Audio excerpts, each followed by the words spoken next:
I needed the money, and I wasn't in a position to ask questions.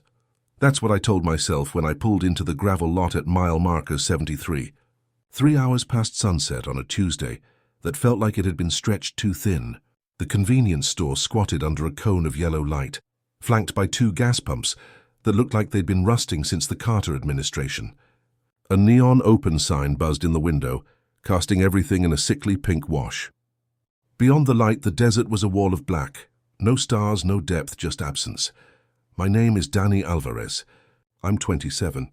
Before this, I'd spent 2 years watching my grandmother fade in a care facility I couldn't afford, working 3 gig economy jobs that paid in increments too small to matter. When she died, I had a busted car, $400, and a phone full of unanswered applications. A friend of a friend mentioned a night clerk position out on Highway 191. Cash, no questions, start immediately. The kind of offer that sounds too good unless you're desperate enough not to care. I cared. I just didn't have a choice. The woman who met me at the door introduced herself as Bev. She was somewhere between 50 and 70, with the kind of sun-damaged skin that makes age irrelevant, and eyes that looked like they'd seen the punchline to a joke she was too tired to retell.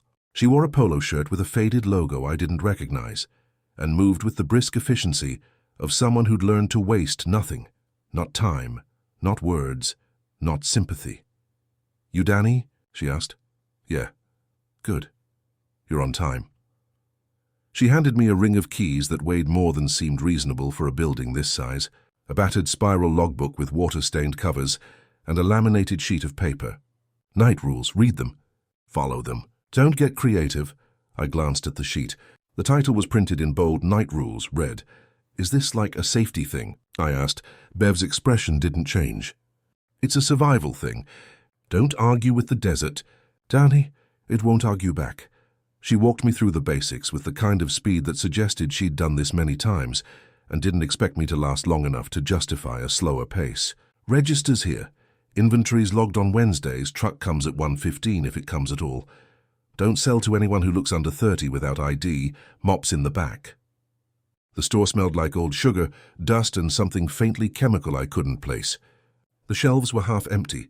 The linoleum was cracked in spiderwebs near the coolers, and the fluorescent lights hummed at a frequency that made my teeth itch. "Payphone outside still works," Bev said as she headed for the door. "Sometimes it rings. Don't overthink it. Wait, who even uses a payphone anymore?" She paused, one hand on the door. The neon light made her look older, or maybe just more honest. "The desert does. You'll figure it out or you won't. Either way, I'll know by morning." And then she was gone. I stood behind the counter, listening to the door chime fade and the hum of the coolers settle into the quiet. Through the window, I watched Bev's taillights shrink into the dark until they were just 2 red pinpricks. Then nothing. The desert swallowed her the way it seemed to swallow everything out here. Completely. Without ceremony. I looked down at the laminated sheet. The rules were typed in a plain font, single-spaced, no explanation. They read like a checklist, written by someone who'd lost the ability to be surprised. If a car pulls in after 1:11 a.m., but no engine is heard, do not go outside. The payphone may ring, answer only once, hang up by the 3rd ring if no one speaks. If the cooler lights go off by themselves, count to 40 facing the counter. Do not look into the doors. Never take money from the penny jar. If someone pays with exact change plus 1 penny, put the extra back immediately. If a barefoot traveler enters, offer water but no directions. Lock the door after they leave. I read them twice, then set the sheet down and laughed, a short bitter sound that echoed wrong in the empty store. This was hazing, I decided. Small-town weirdness meant to scare the new hire. I'd worked graveyard shifts at truck stops, all-night diners, a 24-hour laundromat where someone had once tried to wash a dead raccoon. I could handle spooky workplace folklore. I flipped open the logbook.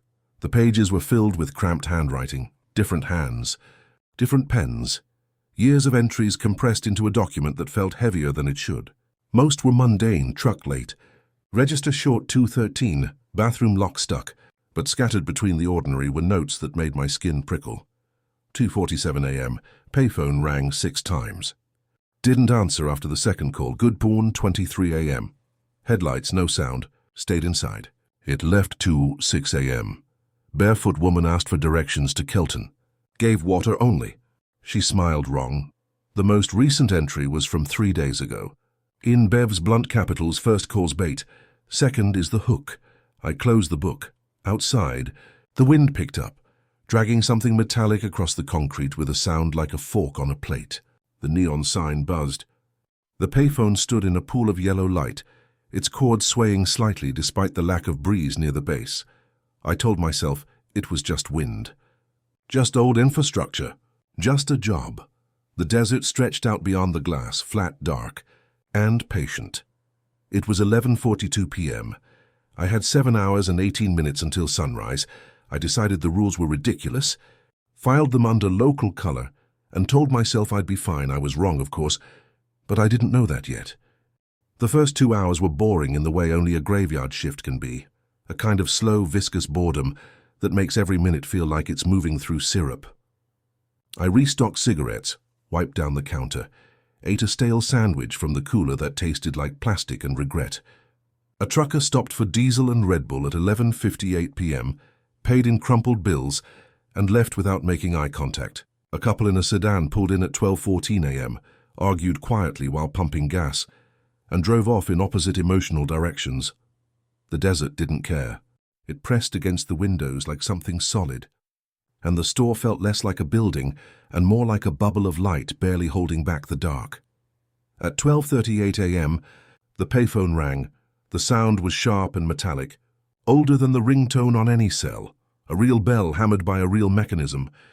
It cut through the hum of the coolers and the buzz of the neon like a nail through cloth. I looked up from the magazine I wasn't reading, through the window. I could see the payphone lit by the overhead lamp, the handset rattling in its cradle. The cord swayed. The ringing continued, patient, rhythmic, unhurried. I laughed. The sound came out too loud. Who the hell even used payphones anymore? But I was bored, and the store was empty, and some part of me wanted to prove to myself that I wasn't already falling for Bev's ghost stories. So I walked outside. The air was cooler than I expected, but it wasn't refreshing. It was the kind of cold that felt stale, like it had been sitting in a closed room. The asphalt under my feet still radiated the day's heat. The ringing continued, mechanical and precise. I picked up the handset. Hello? There was a pause, long enough that I almost hung up, then a faint sound like wind moving through a narrow space. Not breathing, not static, just movement. Air displaced by something I couldn't see. The hair on my arms stood up. I counted in my head. 1, 2. I hung up before the third ring. The silence afterward was too complete. The wind had stopped. Even the hum of the neon sign seemed muted, like the world had taken a breath and forgotten to let it go. I looked at the handset. It was warm. Not warm like it had been sitting in the sun. Warm like it had been held by someone with a fever. I walked back inside, locked the door behind me, and stood behind the counter with my heart doing something erratic and unpleasant in my chest. The logbook lay open where I'd left it. I flipped back a few pages and found another entry, dated 6 months ago, 2:41 a.m. Payphone rang twice, picked up first time, hung up second ring, handset hummed after. Normal, normal. I looked at the rules sheet. The payphone may ring. Answer only once. Hang up by the third ring if no one speaks. At 12:42 a.m., the payphone rang again. Same cadence, same mechanical patience. I didn't move. Through the window, I could see the handset vibrating in its cradle. The lamp above it flickered once, just a stutter in the current. But it was enough to make the phone's shadow twist in a way that didn't match the movement. The ringing stopped. After 6 cycles, the neon sign buzzed louder, then settled. I looked at my reflection in the glass door. For just a second, less than a second, barely long enough to register, my reflection moved a beat too late. I turned my head. It turned afterward. A lag so brief I could have imagined it. I blamed the hum of the coolers. I blamed the fact I hadn't eaten properly in 2 days. I blamed everything except the possibility that the rules weren't hazing. At 1:05 a.m., I opened the logbook again. Bev's note stared up at me. First call's bait. Second is the hook. I sat down on the stool behind the register and stared at the payphone through the window. It stood silent and patient under its yellow light, the handset perfectly still. the cord hanging in a straight line that defied the wind now picking up across the lot. I didn't answer it again, but I thought about the warmth of the handset, and the way the silence had felt after I hung up. Too heavy, too attentive, like something had been listening very carefully. I thought about the lag in my reflection, and I thought about the fact that Bev hadn't called the rules guidelines or suggestions. She'd called them survival. The rest of the shift crawled by in a silence that felt less like peace and more like held breath. I didn't restock the shelves near the window. I didn't clean the glass on the cooler doors. I stayed behind the counter, one hand on the logbook, eyes flicking between the clock, the payphone, and the dark stretched out beyond the light. The desert didn't move, but I had the uncomfortable, creeping sense that it was watching, and that it had just figured out my phone number. I thought I'd have the night to myself, but at 1:11 a.m., exactly 1:11, I'd check the timestamp on the register later. Cole showed up. He came in through the back with the kind of loose, lanky confidence that belongs to people who've never had to take anything seriously. Cole was 22, desert-born, with sun-bleached hair and the permanent squint of someone who spent too much time looking at bright nothing. He worked part-time stocking and handling truck deliveries, and he treated the job like a joke he was in on. "Yo, new girl," he said, dropping a box of chips on the counter. "Bev scare you yet with her spooky campfire shit?" "She gave me a list of rules," I said carefully. "Yeah, the rules." Cole grinned and pulled a Red Bull from the cooler without paying. "That's Bev's folk art project. She hands them out to every newbie. I think she gets off on watching people freak out over oh, the cooler lights turned off by themselves." He mimed spooky fingers. "You don't follow them?" He shrugged. "I mean, I don't actively break them. But come on, this place is boring as hell. If there were ghosts or demons or whatever, at least it'd be interesting." I wanted to believe him. I wanted to laugh it off. But my hand still remembered the warmth of the payphone handset. Cole was sorting inventory when he saw the penny jar. It sat on the counter near the register, a mason jar half filled with pennies, dull and brown with age.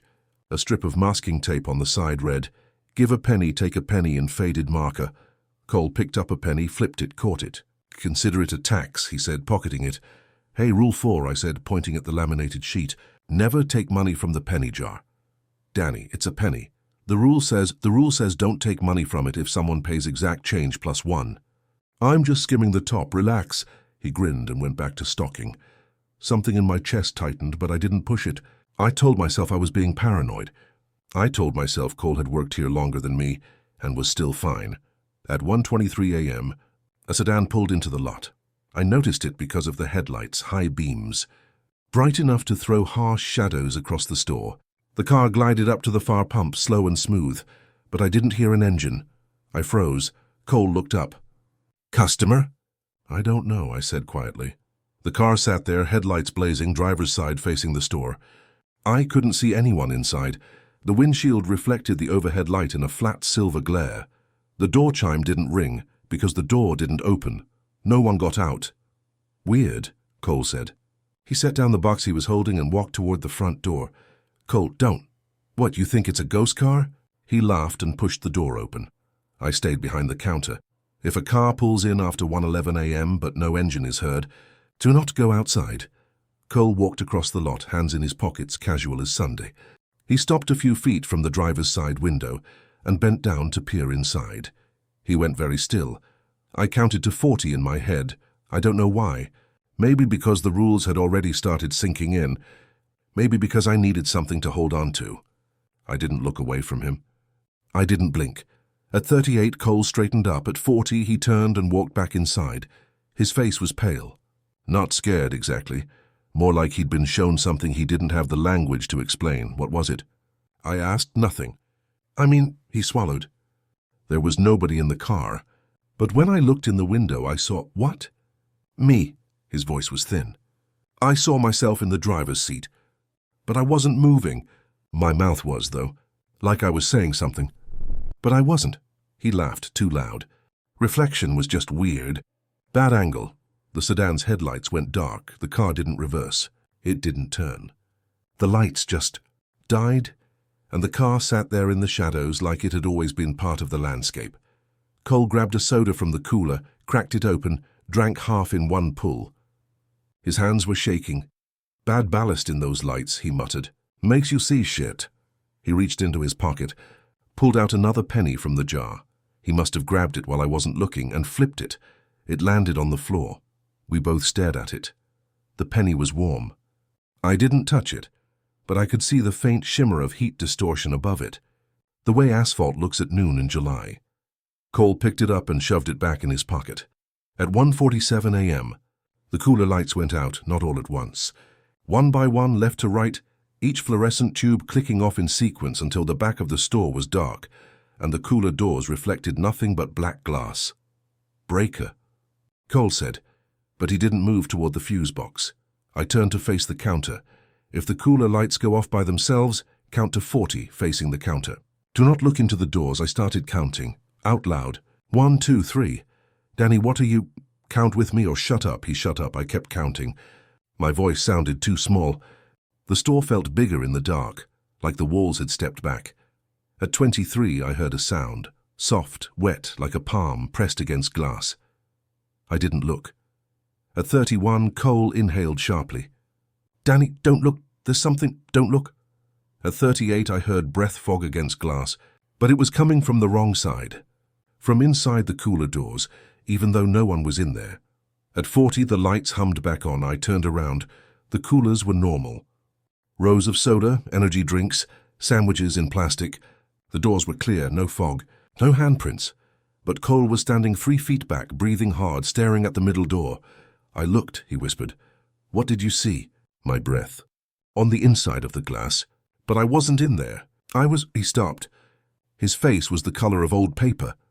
I was standing outside looking in at myself. Who was inside? Breathing. The penny in his pocket had fallen to the floor again. This time, it was hot enough that the linoleum under it had started to brown. Cole didn't pick it up. He didn't make jokes for the rest of the shift, and when he left at 3 a.m., he put both stolen pennies back in the jar without a word. After Cole left, I was alone again. The store felt different now, less like a place I was working and more like a structure I was inhabiting. The way you inhabit a trench or a fallout shelter, temporary, conditional. The hum of the coolers had returned, but it sounded uneven, like a heartbeat with a skip. I couldn't stop thinking about the penny on the floor, the way the linoleum had browned under it, the way Cole's hands had shaken when he put the others back. I needed to understand what I was dealing with, so I opened the logbook. I'd skimmed it before, but now I read it properly, flipping back through months, then years, squinting at cramped handwriting and faded ink. The entries weren't organized. Some clerks had written daily logs. Others left only fragments. But the patterns were there, stitched into the mundane. Row 317, 1:24 a.m., headlights with no engine. Didn't wave first. It circled twice, then left. Note, don't acknowledge 2 Thai 14 by 18. Barefoot man asked for directions to Monroe. Gave water. Said we were out of maps. He left pennies on the counter, 4 of them in a row. Still warm an hour later. Threw them outside. 6:21:19. Cooler doors fogged from inside. Counted to 40 facing counter. Heard voice behind me. Sounded like my sister. She's been dead 6 years. Didn't turn around. Lights came back on. Store smelled like sage for an hour, 9 to 30:20. Payphone rang 5 times between midnight and 3. Answered only the first. Voice on the line said my name but wrong, like it was a question, not a statement. Hung up at ring 2. Phone was hot. Bev says that means it's learning you. There were pages where the ink had bled from something wet, coffee maybe or sweat. Pages with entire paragraphs scratched out. One entry, dated 8 years ago, had been written in red pen and then heavily crossed out in black, but I could still read fragments. Exact change +1 is not a tip. It's a marker. It means they've counted you into something. Do not take. Another page had a Polaroid taped to it. The photo showed the highway at dusk, the horizon line where the asphalt met the sky. But there was something wrong with the image. Above the road, maybe 10 feet up, was a second horizon line. Faint, shimmering like a heat mirage, but perfectly parallel. It looked like 2 roads stacked on top of each other, one real and one not. In the margin, someone had written, "The desert has layers." You're working the seam. I stared at that photo for a long time. The idea was ridiculous, but so was the breath fogging the inside of a cooler door. So was a car with no engine. So was a penny hot enough to burn linoleum. I flipped forward. The most recent entries were from the last clerk, someone named Marcus. His handwriting was blocky and efficient. Day 4. Followed rules. Quiet night. Penny jar untouched. Day 9. Barefoot woman came in at 2:06 a.m. offered water. She asked for directions 3 times. Refused each time. She left a penny. I put it outside. It was gone by morning. Day 12. Cooler lights went out. Counted to 40. Heard something walking behind me. Kept counting. Lights came back. Found wet footprints leading from the cooler to the door. No shoes. No explanation. Day 18. I don't think the rules keep you safe. I think they keep you boring. The desert doesn't want boring. It wants patterns it can predict. If you're predictable, it moves on. Day 21 gave my notice. Bev didn't argue. She just said, "You lasted longer than most." That was the last entry. I checked the date. 11 days ago, I was the replacement. I sat back on the stool and stared at the penny jar. It was half full, the coins dull and brown, some of them crusted with something I didn't want to identify. The masking tape label was old enough that the adhesive had turned amber. The jar wasn't just a convenience for customers. It was bait. A counting mechanism. A way to keep something occupied. I thought about Cole pocketing 2 pennies. I thought about the heat distortion above the one that had fallen. I thought about the entry that said, "It's learning you." At 2:51 a.m., I found a folded piece of paper tucked into the back of the logbook. It wasn't an entry. It was a list, handwritten unsigned, titled in careful capitals, "Unwritten Rules, Alma's Notes." The rules were different from the laminated sheet. More specific, more desperate. If the wind dies in a cut, no sound, no movement, freeze. Everyone freezes. Don't talk. The first breath you take after silence belongs to you. The second might not. If the bell chimes once when no one's there, check the freezer handle. If it's cold to the touch on the outside, don't open for 5 minutes. Never give directions. Not even wrong ones. The desert doesn't care about accuracy. It cares about intent. The penny jar is not for you. It's to keep the desert busy counting. If you take from it, you're agreeing to be counted too. At the bottom, in a different pen, stores a crossing. You're the attendant. Don't make it personal. I read that last line 3 times. Don't make it personal. I thought about the payphone. Warm in my hand. I thought about the car with no engine, and the way Cole had seen himself in the driver's seat. I thought about the barefoot woman in Marcus's log, asking for directions 3 times, and the pennies she'd left behind. The desert wasn't haunted. It was patient, and it was learning how to talk to me. I closed the logbook. Outside, the wind picked up, dragging sand across the concrete in soft, rhythmic pulses like something breathing or counting, or both. The neon sign flickered. I didn't move. I just sat behind the counter, hands flat on the laminated rules, and tried very hard to be boring. She came in at 3:17 a.m. I didn't hear a car. I didn't hear footsteps. The door chime just rang, once clean and clear, and when I looked up, she was standing in front of the counter like she'd always been there. Her name was Alma. I wouldn't learn that until later, but I could tell right away she wasn't a normal customer. She was old in the way the desert makes people old. Skin like tanned leather, deep lines around her eyes and mouth, hands that looked like they'd spent decades pulling things out of the earth. She wore a sun-bleached straw hat, a faded denim shirt, and boots that had been resoled more than once. Her eyes were sharp, pale blue, the kind that didn't miss anything. She walked to the counter, slow and deliberate, and set down exact change for a cup of coffee. "No extra penny. You're new," she said. It wasn't a question. "Started tonight," she nodded.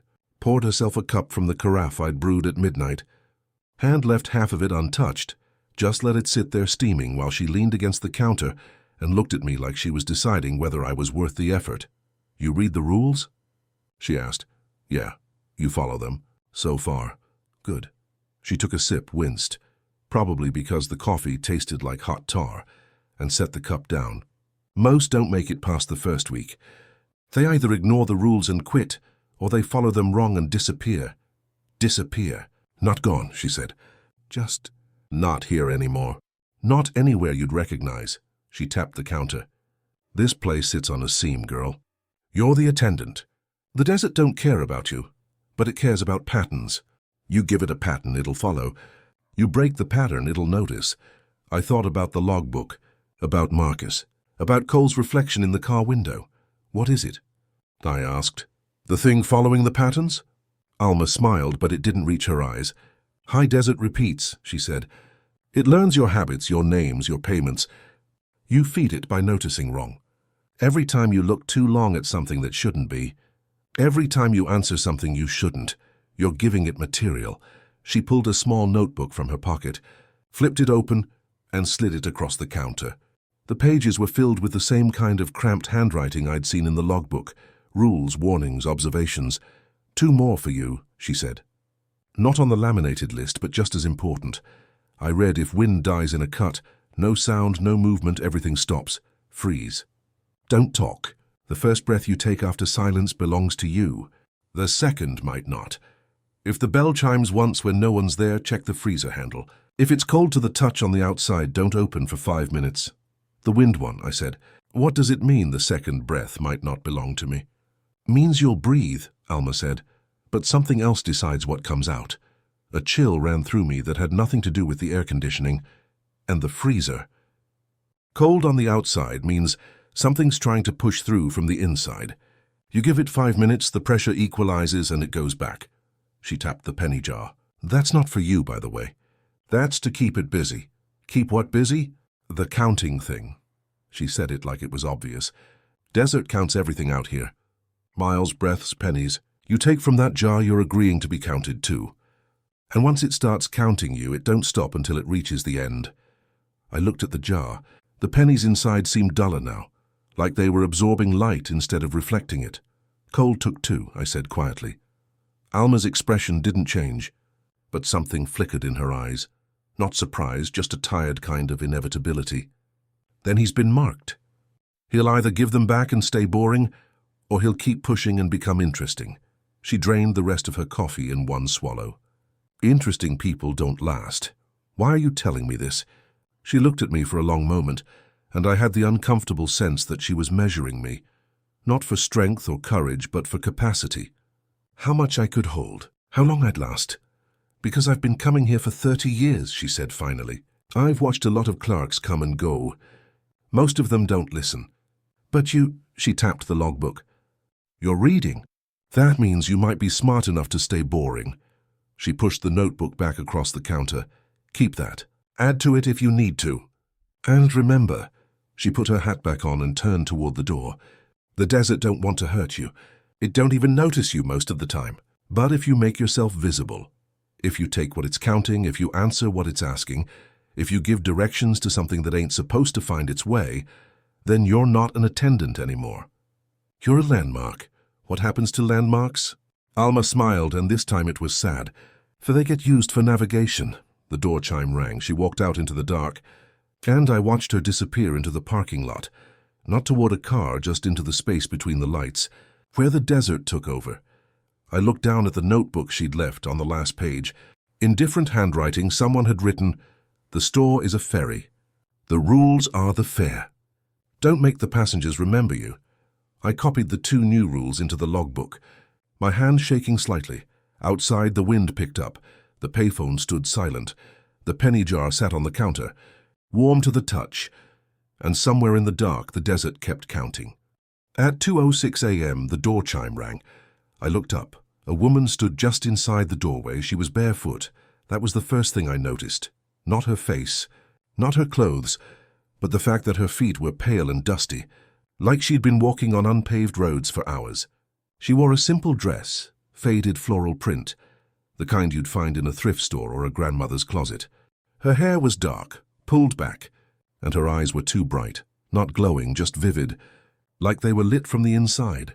She didn't set off the door chime when she stepped forward. I'd heard it ring when she entered.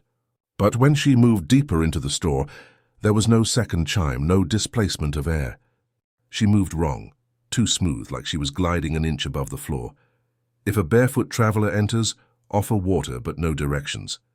Lock the door after they leave. My mouth went dry. "Evening," I said, keeping my voice level.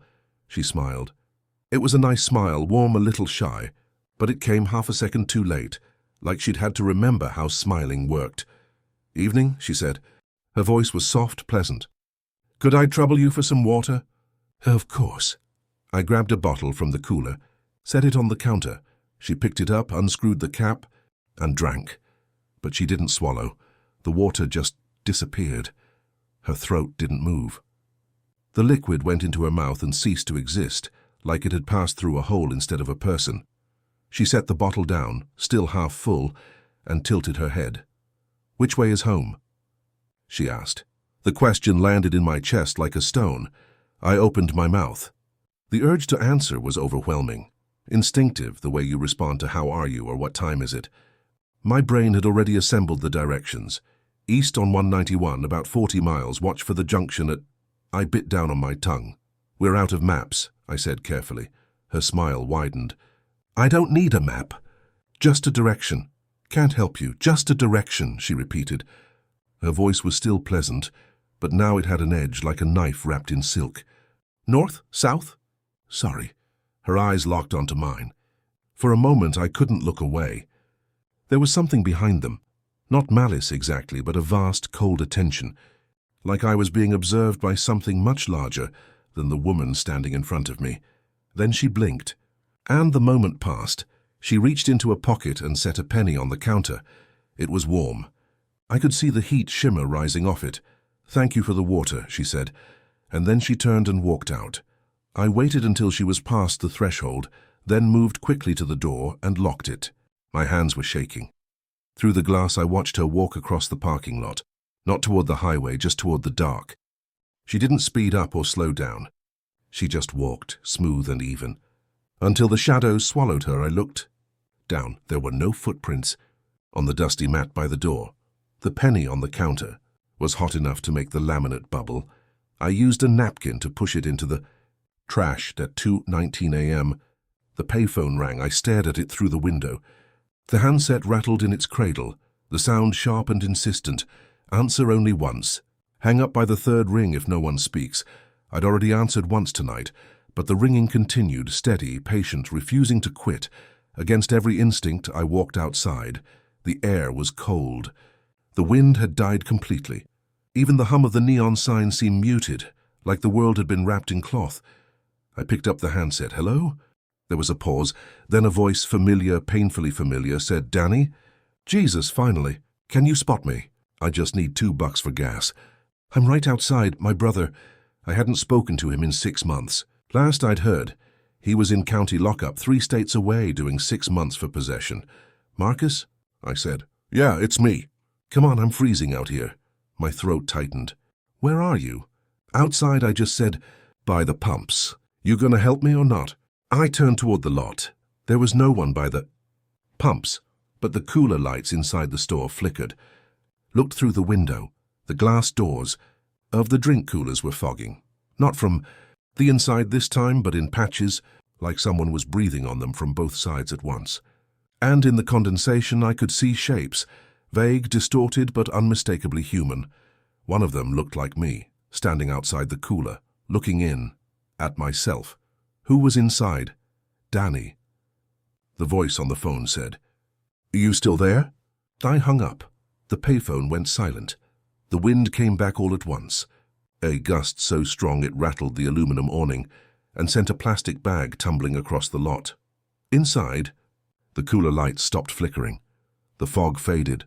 I stood there, handset still in my hand, heart hammering, and tried to understand what had just happened. The desert had used my brother's voice. It had tried to get me outside, and it had shown me myself, layered, repeated, like the double horizon in the photo. I walked back inside and locked the door.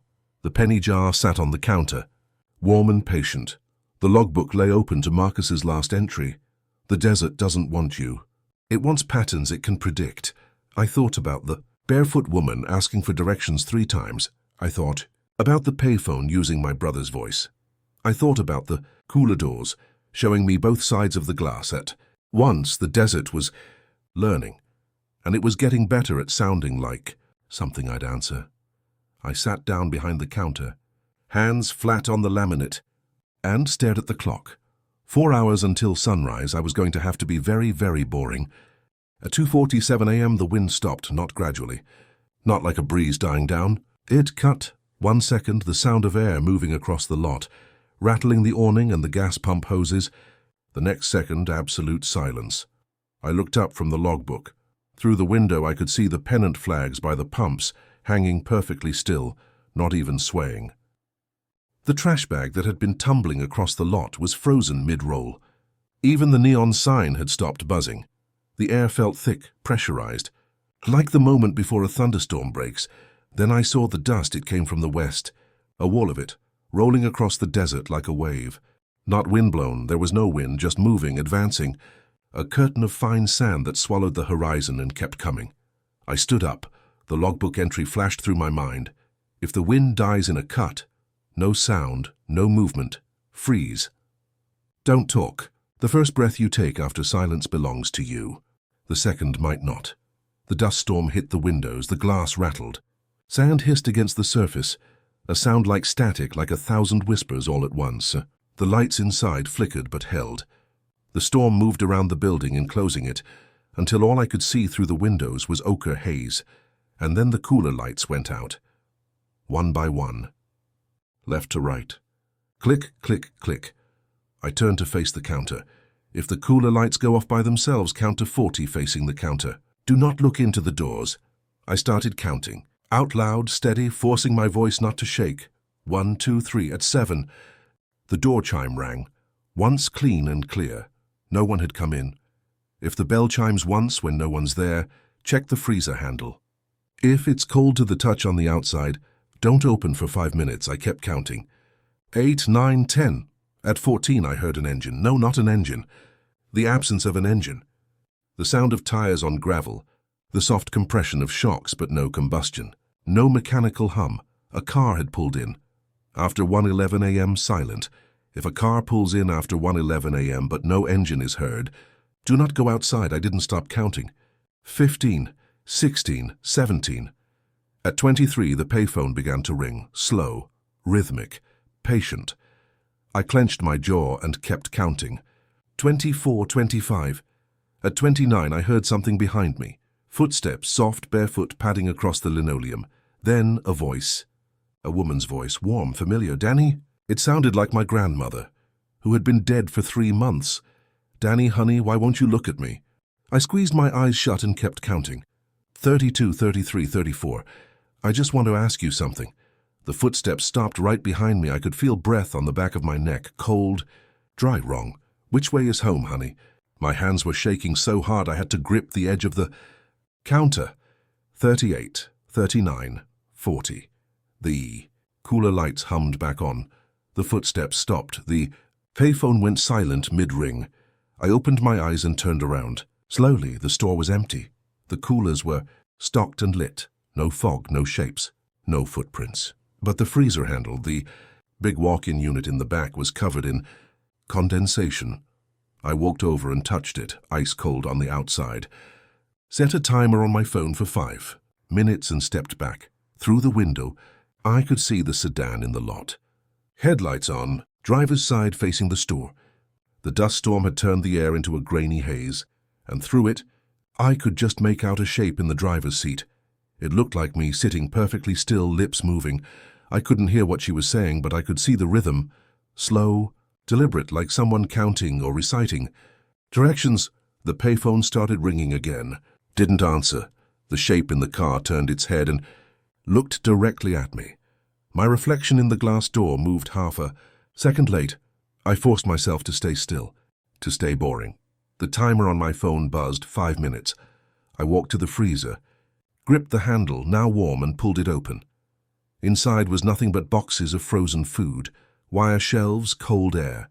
No footprints, no fog. No shapes. I closed the door. Through the window, the sedan's headlights pulsed once, slow, deliberate, like a heartbeat, and then went dark. The car didn't reverse. It just stopped being there, not fading, not driving away. One moment it existed. The next, the space it had occupied was empty. The dust storm thinned. The wind came back, rattling the awning. The payphone went silent. I turned around. The barefoot woman was standing outside the glass door. She was holding up exact change in one hand and a penny in the other. She smiled.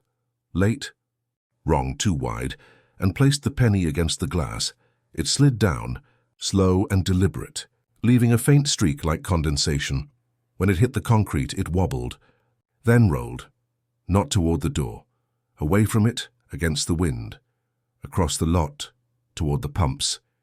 Where it stopped at the base of the payphone, upright, balanced on its edge, the woman tilted her head, still smiling, and mouthed 2 words, "Count that." Then she turned and walked into the dark.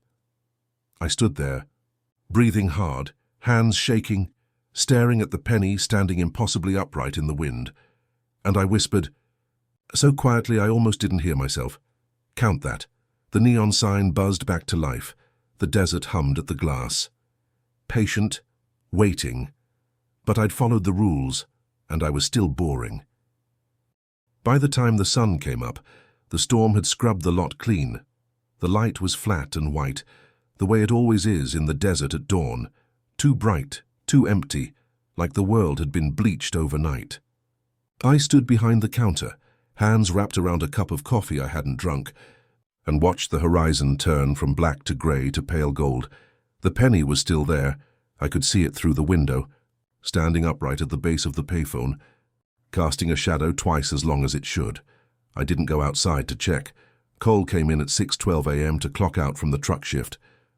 He looked tired, but not shaken, like he'd spent the night doing inventory in the back and hadn't noticed anything strange. Maybe he hadn't. Maybe the desert didn't need him anymore. He walked straight to the penny jar and pulled the 2 pennies from his pocket, the ones he'd taken the night before. He didn't say anything, just set them down gently like he was defusing a bomb. "You good?" I asked. "Yeah," he said. But he didn't look at the coolers. And when he left, he went out the back instead of the front. Bev showed up at 6:30 a.m., brisk and efficient as always. She glanced at the logbook, at me, then at the penny jar. "Quiet night?" she asked. "No," I said. She nodded like that was the answer she'd expected. "You follow the rules?" "Yeah, good."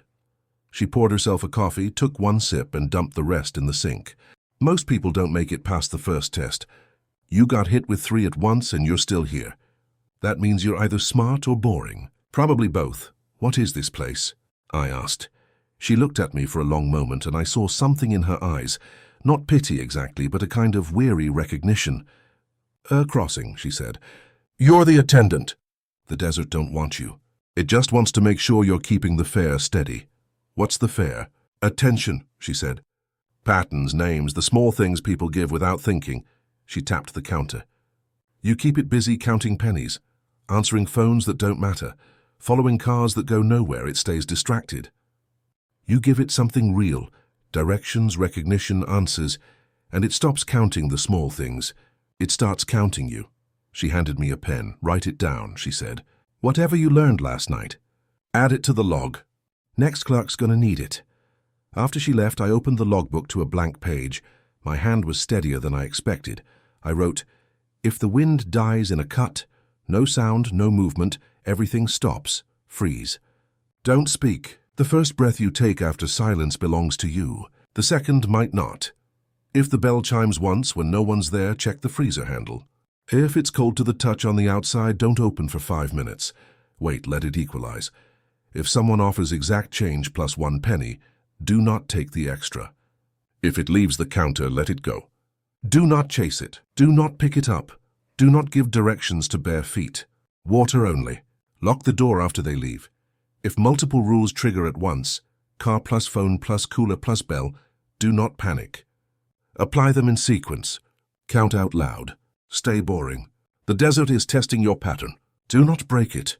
I paused, pen hovering over the page, and added 1 more line. "The penny jar is not for you. It's to keep the desert busy. Let it count. Let it chase small things. Don't make it count you." At the bottom, I signed my initials and the date. Then I closed the book and looked out the window. The penny was gone, not knocked over. Not blown away, just gone.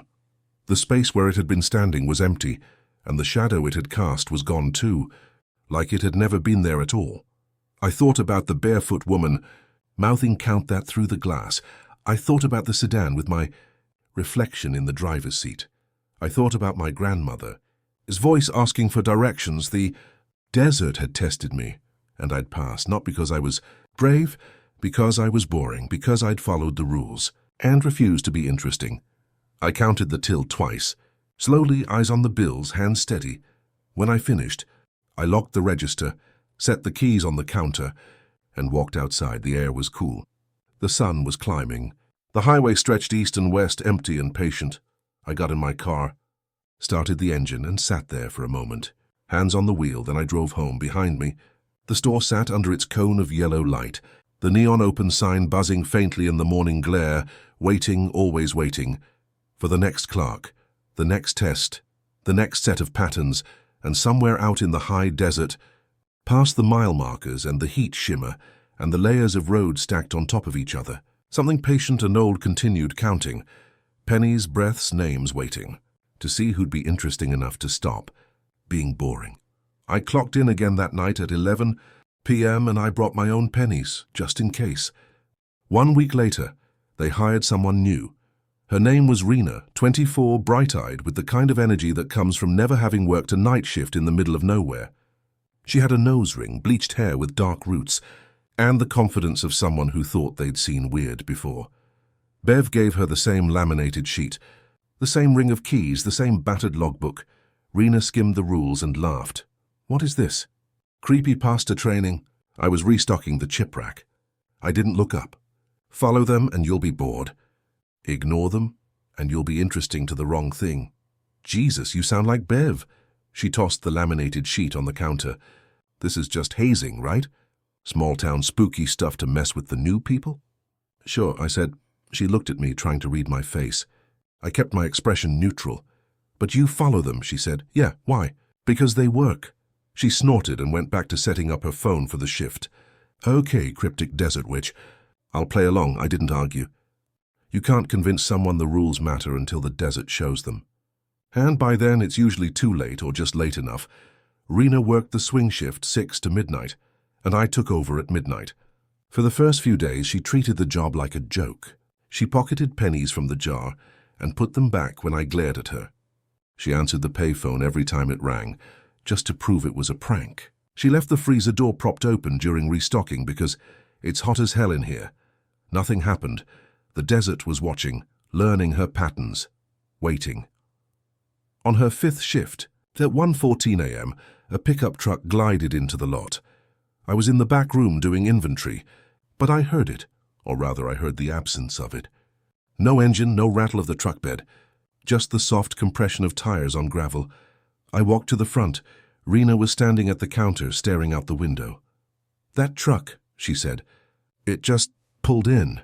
But I didn't hear it. "Don't go outside," I said. "What?" "Rule 1. If a car pulls in after 1:11 and there's no engine sound, don't go outside." She looked at me like I'd grown a second head. "Danny, it's probably just a hybrid or something." "Then wait and see if someone gets out." We stood there in silence. The truck sat under the light, driver's side facing us. The headlights were off, but I could see a shape in the cab, indistinct, shadowed. The payphone started ringing. Rena moved toward the door. I grabbed her wrist. "Don't. Jesus, Danny, you're actually serious about this shit?" "Yes." The phone kept ringing. 1, 2, 3, 4. The cooler lights went out, all of them in sequence, left to right. Rena's face went pale. "What the hell?" "Turn around," I said quietly. "Face the counter. Count to 40, out loud. Don't look at the coolers. This is insane. Rena, count." She turned around, hands shaking, and started counting. I counted with her. Our voices overlapped. Steady and deliberate, filling the silence that had crept into the store. At 26, I heard the door chime once. Rena stopped counting. "Keep going," I said. But no one came in. "Keep counting." At 34, the payphone stopped ringing. At 38, I heard footsteps behind us. Soft, barefoot, deliberate. Rena's breath hitched. "Don't look," I whispered. 39, 40, the cooler lights hummed back on. I turned around slowly. The store was empty. The truck outside was gone. Not reversed. Not driven away, just gone. The space where it had been now filled with empty lot and shadows. The freezer handle in the back was cold to the touch. I checked my watch. 5 minutes. Rena stood frozen, staring at the coolers, breathing hard. What was that?" "That was the desert," I said. "Testing you." "Testing me for what?" "To see if you're worth counting." She looked at me, eyes wide, face pale. You're serious? This is real. The rules are real, I said. Yeah? She sat down on the stool behind the counter, hands shaking, and stared at the laminated sheet like it had just become a religious text. Why didn't you tell me? Would you have believed me? She didn't answer. After a long moment, she picked up the penny jar and stared at it. It's warm, she said quietly. Yeah. Why is it warm? Because it's counting, I said. Let it keep the change. She set the jar down carefully, like it might explode. At 2:06 a.m., the door chime rang, and a barefoot man stepped inside. Rena looked at me. I nodded toward the cooler. Water, no directions. Locked the door after. She grabbed a bottle, hands steady now, and set it on the counter. The man smiled. Late, wrong, too wide, and drank without swallowing. He set a penny on the counter. It was warm. Which way to the interstate? He asked. Rena opened her mouth. I shook my head once. She closed her mouth and said, We're out of maps. The man's smile widened. He picked up the penny, turned, and walked out. Rena locked the door behind him. When she turned back around, her face was different, older somehow, like she'd aged a year in the span of a shift. I'm sorry I didn't believe you, she said quietly. It's okay, I said. Most people don't. She hesitated. Do you ever get used to it? I thought about the sedan with my reflection in the driver's seat, about my grandmother's voice asking for directions, about the penny standing upright in the wind. No, I said. But you get better at being boring. She laughed, a short, brittle sound. Boring, right. At 3 a.m., I flipped the open sign to closed. It wasn't an official rule, but I'd added it to my own personal list. A line in the sand. A boundary. The desert hummed at the glass. Patient and endless. Rena sat behind the counter reading the logbook, tracing the entries with her finger like she was learning a new language. There are so many, she whispered. So many clerks. Yeah, what happened to them? Some quit. Some lasted, some... I trailed off. Some got interesting. She looked up at me. How long are you staying? I thought about the money, about my car, about the fact that I didn't have anywhere else to go. As long as I stay boring, I said. She nodded slowly.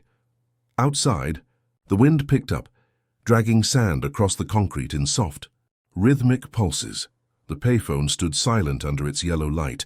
The penny jar sat on the counter, warm and patient, and somewhere out in the high desert, past the mile markers and the heat shimmer and the double horizons, the thing that counted pennies and breaths and names continued its slow, endless work, waiting for the next clerk who'd break the pattern, who'd give directions or take the wrong penny, or answer on the third ring, who'd stop being boring and become a landmark. The neon sign buzzed, the store breathed, and the rules, laminated, worn, annotated in a dozen different hands, sat on the counter like a contract written in sand and time. I clocked out at dawn. Rena stayed behind, reading the logbook, counting the pennies without touching them, learning the grammar of survival in a place where the walls were thin, and the desert was always counting. I got in my car and drove home under a sky that was too big and too empty. Behind me, the store waited, always waiting, for the next shift, the next test, the next clerk who thought they could outsmart the rules, or the next one smart enough to follow them. Either way, the desert would be there, patient counting, waiting for someone to become interesting enough to stop.